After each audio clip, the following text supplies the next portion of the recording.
Natural hair colour కోసం చూస్తున్నారా? అయితే Anoos henna and black expert వాడండి. శ్రీమాత్రే నమః. శ్రీ గురుభ్యో నమః. పరాభవనామ సంవత్సర శుభాకాంక్షలు.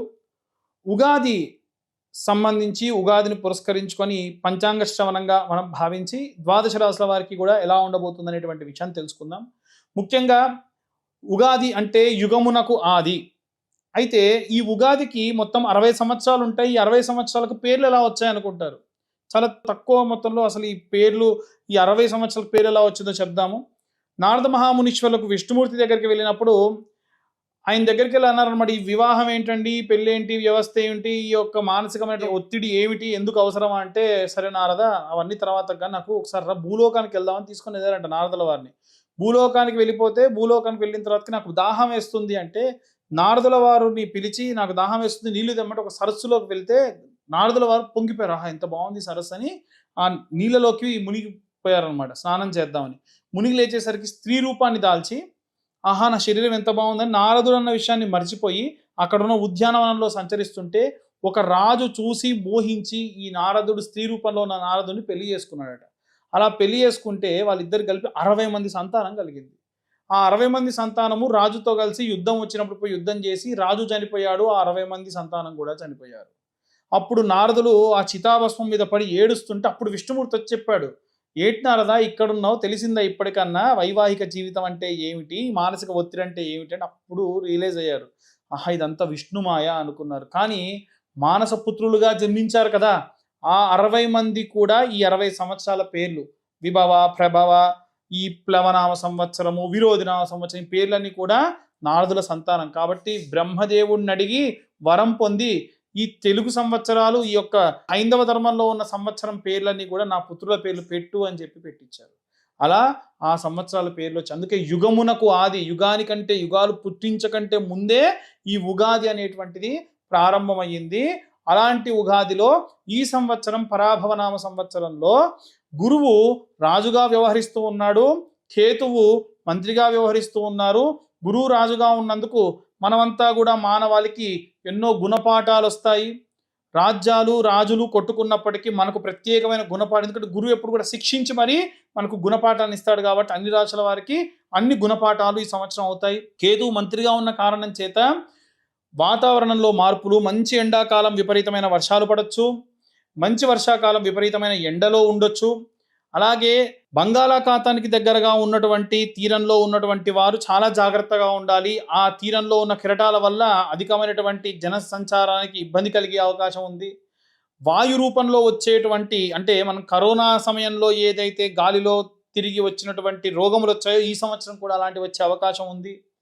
ఎందుకంటే కేతు మంత్రిగా వ్యవహరిస్తున్న కారణం చేత. ఇంతే కాకుండా ఈ సంవత్సరంలో ఒక దేశం ఇంకో దేశం మీద విపరీతమైన యుద్ధాన్ని ప్రకటించడం వల్ల భారతదేశంలో కూడా కొన్ని చోట్ల కొంత మేరకు ఆర్థిక సంక్షోభం రావచ్చు. మనందరం కూడా బిగ్ డాడీ అనుకుని వ్యవహరించేటువంటి అమెరికా లాంటి వాళ్ళు కూడా చాలా దీనమైన పరిస్థితికి రావచ్చు. మనం 2003 సంవత్సరంలో లేదా 2000 సంవత్సరంలో ఎలా అయితే ఇబ్బంది పడ్డామో అలాగే విపరీతమైన రెసిషన్ రావచ్చు. అమెరికా నుంచి చాలామంది వలసగా ఇండియా కూడా వచ్చే అవకాశం కనిపిస్తూ ఉంది. దయచేసి ఇక్కడి నుంచి దూర ప్రాంతాలకు అమెరికాకు వెళ్ళాలనుకునే వాళ్ళు ఆపండి. కావాలంటే లండన్ లాంటి చోటికి కానీ యూరోపియన్ కంట్రీస్కి వెళ్ళాలని అనుకోండి, దానివల్ల లాభమే తప్ప నష్టం లేదు. ఇక విశేషంగా ఈ పరాభవనామ సంవత్సరంలో ద్వాదశ రాశుల వారికి కూడా ఎలా ఉండబోతుంది అనేటువంటి విషయాన్ని ఇప్పుడు మనం తెలుసుకుందాం. తదుపరి సింహరాశి. సింహరాశి వారికి సంబంధించి పరాభవనామ సంవత్సరం ఎలా ఉండబోతుంది అనేటువంటి విషయాన్ని తెలుసుకునే లోపు సింహరాశి వారికి సంబంధించి ప్రప్రథమంగా చెప్తున్నానండి, ఆరోగ్యపరమైనటువంటి విషయాల్లో చాలా జాగ్రత్తగా ఉండండి. ముఖ్యంగా గుండె సంబంధిత విషయాల్లో షుగర్, బీపీల వంటి వాటిని సంబంధించి కంట్రోల్లో పెట్టుకోండి. ఎందుకంటే ఈ సంవత్సరం ఉన్నటువంటి గ్రహరీత్యా కూడా వాటి యొక్క ప్రభావం వల్ల ఇబ్బంది పడే అవకాశం ఉంది. వ్యాపారము అలాగే ఉద్యోగాల్లో మంచి అద్భుతమైనటువంటి అభివృద్ధి కనిపిస్తున్నప్పటికీ ఏదైనా సరే విపరీతమైనటువంటి ప్రెషర్ తీసుకోవడం వల్ల ఇబ్బంది పడే అవకాశం ఉంది. వివాహం కానటువంటి వారికి వివాహ యోగ్యము, సంతానం కానటువంటి వారికి సంతాన యోగ్యం కూడా కనిపిస్తుంది. ఇప్పుడు ఈ యొక్క సింహరాశి వారికి సంబంధించి ఆదాయం 5, వ్యయం 5, రాజ్యపూజ్యం 7, అవమానం కూడా 7.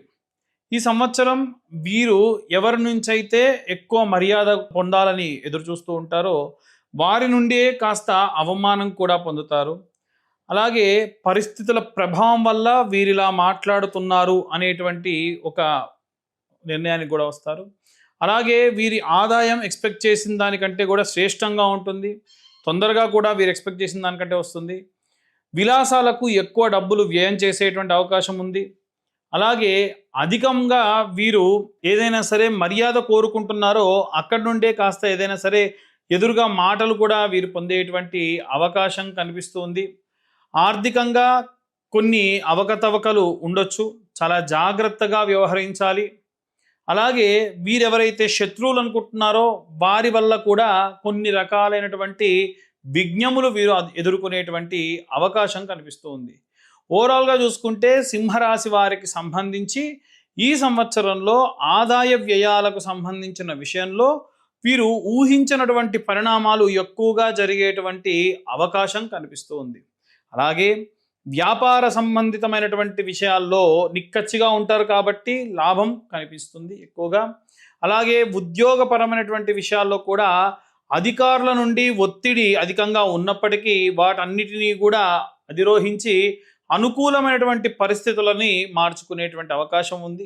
గురుబలం ఎక్కువగా ఉంది. ముఖ్యంగా ఈ సంవత్సరం ఉన్నటువంటి గురుబలాన్ని మీ యొక్క ఉద్యోగ, వ్యాపార, అలాగే వివాహ సంబంధితమైనటువంటి విషయాల్లోకి మార్చుకోండి. మొదట్లో చెప్పినట్టుగానే గుండె సంబంధితమైనటువంటి ఇబ్బందులు కలగవచ్చు, చాలా జాగ్రత్తగా ఉండండి. ఏవైనా సరే మీకు హెరిడిటీ పరంగా వచ్చేటువంటి వ్యాధులు అంటే షుగర్ కానీ, బీపీలు కానీ, లుకేమియా, వీటి గురించి మానిటర్ చేస్తూ ఉండండి. కాస్త జాగ్రత్తగా ఉండండి. ప్రథమార్థంలో కంటే కూడా ద్వితీయార్థంలో కొన్ని రకాలైనటువంటి అవకతవకలు ఎక్కువగా జరగవచ్చు, ఇబ్బంది పడవచ్చు. ప్రథమార్థంలో దాచుకున్నటువంటి ధనము కానీ ప్రథమార్థంలో మీరు ఏవైతే ప్లాన్ చేసుకున్నారో ఆ ప్లానింగ్ ప్రకారంగా ద్వితీయార్థంలో పనులన్నీ కూడా ముందుకు సాగేటువంటి అవకాశం కనిపిస్తూ ఉంది. అలాగే విద్యార్థుల విషయానికి వస్తే న్యాయకత్వమైనటువంటి ఒక అధికరణ సిద్ధితో లీడర్షిప్ క్వాలిటీస్తోని ముందుకు వెళ్ళేటువంటి అవకాశం కనిపిస్తూ ఉంది. అలాగే గృహిణులు ఇంట్లో నుండి ఏవైనా సరే వ్యాపారాలు చేసేటువంటి చిన్న వ్యాపారాలు చేసేటువంటి వారు అవన్నీ కూడా సక్సెస్ఫుల్గా ముందుకు తీసుకెళ్తారు. కుటుంబంలో మీ యందు గౌరవం పెరుగుతుంది. అలాగే మీ పట్ల చులకనగా మాట్లాడినటువంటి మీ కుటుంబ సభ్యులు లేదా మీ బంధువర్గంలో ఉన్నటువంటి వారు మీ మీద మర్యాద ఎక్కువగా చూపిస్తారు. మీకే అర్థం కాదనమాట ఎందుకు ఇలా చేస్తున్నారు అని చెప్పి. అలాగే చేతి వృత్తులు చేసుకునేటువంటి వారు వారి యొక్క అధికారులతో కలిసి అనుకూలంగా పనులు చేసేటువంటి అవకాశం ఉంది. ముఖ్యంగా మీరు ఏదైతే ఆర్టిస్టిక్గా ఉండేటువంటి వాళ్ళు కాస్త చేతులతో ఎక్కువగా పనులు చేసేటువంటి వారికి సంబంధించి అనుకూలమైన కాలం అని చెప్పొచ్చు. రాజకీయ నాయకుల విషయానికి వస్తే ప్రజాదరణ పెరుగుతుంది. వీరు అంతకు ముందు ఎక్స్పెక్ట్ చేసిన దానికంటే కూడా ఎక్కువ జనాలలో వీరి యందు పాజిటివ్ టాక్స్ కూడా ముందుకు వస్తాయి. వీరు ఏవైనా చిన్న మిస్టేక్ చేద్దాం అనుకుంటే కూడా వాటన్నిటినీ ఆపి ఎప్పటికప్పుడు సెల్ఫ్ మానిటరింగ్ కూడా వీరు చేసుకునే అవకాశం కనిపిస్తూ ఉంది. సినిమా రంగానికి సంబంధించిన విషయానికి వస్తే ప్రధాన పాత్రలు, క్యారెక్టర్ ఆర్టిస్టులు చేసేటువంటి వాళ్ళు, అలాగే కెమెరా ముందు కంటే వెనకాల కూడా ఏదైనా డౌట్ ఉంటే ప్రప్రథమంగా ఒకరిని కాంటాక్ట్ చేసేటువంటి విషయంలో కలిసేటువంటి వారందరికీ కూడా వీరి అవకాశం ఎక్కువ ఉంటుంది. వీరికి పనిచేసే అవకాశం ఎక్కువ ఉంటుంది. వీరికి ప్రాధాన్యత కూడా పెరుగుతుంది. సింహరాశి జాతకులు సత్యనారాయణ స్వామికి సంబంధించినటువంటి ఆరాధన చేయడం మంచిది. సత్యనారాయణ స్వామికి సంబంధించి దర్శనం చేసుకోవడం, అన్నవర క్షేత్రానికి వెళ్ళి దర్శించుకోవడం మంచిది. అలాగే వీరు ఆదివారం నాడు ఆదిత్య హృదయం చదవడం మంచిది. సూర్య అష్టకం చదవడం మంచిది. వీలైతే దగ్గరలో ఉన్నటువంటి అర్చకులతో సూర్య గ్రహానికి సంబంధించినటువంటి అరుణ పారాయణం చేయడం కూడా విశేషమైనటువంటి సత్ఫలితాలు పొందవచ్చు. సూర్య నమస్కారాలు నిత్యము చేయడము ఆరోగ్యానికి సంబంధించినటువంటి పురోవృద్ధి కలిగే అవకాశం ఎక్కువగా కనిపిస్తుంది. నవగ్రహ శాంతి హోమము ఆదివారం నాడు చేయించడం వలన వీరి జాతకరీత్యా ఏవైనా ఇబ్బందులు ఉంటే అవన్నీ కూడా తొలగుతాయి. అలాగే కాషాయము, నారింజ వర్ణంలో ఉన్నటువంటి వస్త్రములు ధరించడం మంచిది. ఏవైనా సరే కలర్స్ ఏవి కలిసి వస్తాయి అని అంటే కాషాయము, నారింజ వర్ణంలో ఉండేటువంటివి ఎక్కువగా వీరికి కలిసి వచ్చేటువంటి కాలము. అలాగే ఆదివారం నాడు వీలైనంత వరకు కూడా ఎక్కడైనా గొడవలు జరుగుతున్నా, ఏదైనా డిస్కషన్ జరుగుతున్నా పొరపాటున కూడా మీరు ఎక్కువగా గట్టిగా అరిచి మాట్లాడడం కానీ, ఏదైనా సరే గట్టిగా కాస్త కోపంతో మాట్లాడడం కానీ మంచి పరిణామం కాదు. అలాగే మిమ్మల్ని ఎప్పటి నుంచో వేధిస్తున్నటువంటి విషయం వలన అధికంగా స్ట్రెస్కి లోనవుతారు. అలాగే అధికంగా వేయించినటువంటి పదార్థములు తినడం కూడా మంచిది కాదు. ఎక్కువ ఆయిల్ ఫుడ్ని కంట్రోల్ చేస్తే మంచిది. ఈ సింహరాశి వారికి సంబంధించి గోచారంలో ఉన్నటువంటి గురు సంబంధితమైనటువంటి విషయాలు చూస్తే చాలా అనుకూలమైనటువంటి కాలము. ఎందుకంటే ఈ సంవత్సరంలో ప్రథమార్థం ఎప్పుడైతే ఈ యొక్క ఉగాది ప్రారంభమైందో ఆ ప్రారంభమైనప్పటి నుండి కూడా 11వ స్థానంలో గురుగ్రహ సంచారం వీరికి విశేషమైనటువంటి లాభము. అందున విద్యా ఉన్నత స్థానం యోగ్యంగా ఉంది. ఇదే కాకుండా శని కూడా గోచారముచే కుటుంబ సంబంధితమైనటువంటి విషయాల్లో ఎవరైనా సరే కుటుంబీకులకు సంబంధించి ఆరోగ్య సమస్యల వల్ల మీరు కాస్త బాధపడే అవకాశం ఉంది. అలాగే గోచారం ప్రకారంగా శని ఉన్నటువంటి అష్టమ స్థాన సంచారం వలన బాధ్యతలు పెరిగేటువంటి అవకాశం ఉంది.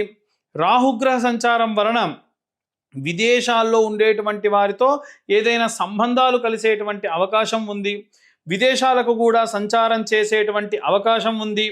రాజకీయ రంగముల్లో కాస్త వెళ్ళేటువంటి వాళ్ళు జాగ్రత్తగా ఉండాలి. ఎందుకంటే అష్టమంలో ఉన్న శని రాజకీయ పరమైనటువంటి వారికి చాలా ఇంపార్టెంట్. అంత అనుకూలమైనటువంటి కాలం ఏమీ కూడా కాదు.